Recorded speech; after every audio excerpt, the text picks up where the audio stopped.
Le pêcheur et la rivière capricieuse. Il était une fois, dans un petit village entouré de collines vertes, un vieil homme nommé Kofi, reconnu pour être le meilleur pêcheur de toute la région. Chaque matin, il partait au bord de la grande rivière avec son filet, son panier et un chant sur les lèvres. Les habitants venaient souvent lui demander conseil. « Kofi, quel est ton secret pour toujours revenir avec du poisson ?» Le vieillard répondait toujours avec un sourire. « La rivière ne donne pas à celui qui veut tout prendre, mais à celui qui sait attendre. » Un jour, arriva dans le village un jeune homme appelé Nana. Il était impatient, avide de richesse, et rêvait de remplir son panier de poissons en un seul coup. Voyant la renommée de Kofi, il décida de l'imiter. « Vieil homme, apprends-moi la pêche », dit-il.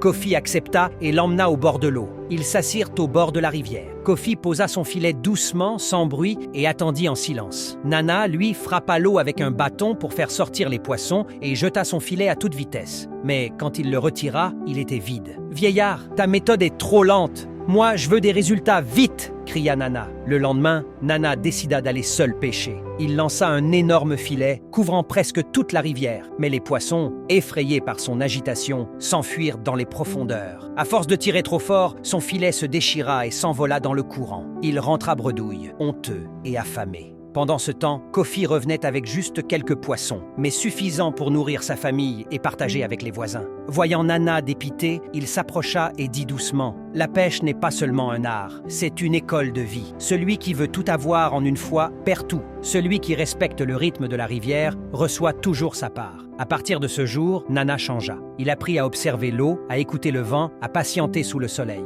Peu à peu, il devint un excellent pêcheur. Mais surtout, il comprit que la vraie richesse n'était pas dans la quantité de poissons, mais dans la sagesse de savoir attendre, respecter et partager. La pêche nous enseigne la patience, l'humilité et le respect de la nature. Celui qui veut trop vite s'enrichir se ruine, mais celui qui sait attendre récolte toujours le fruit de ses efforts.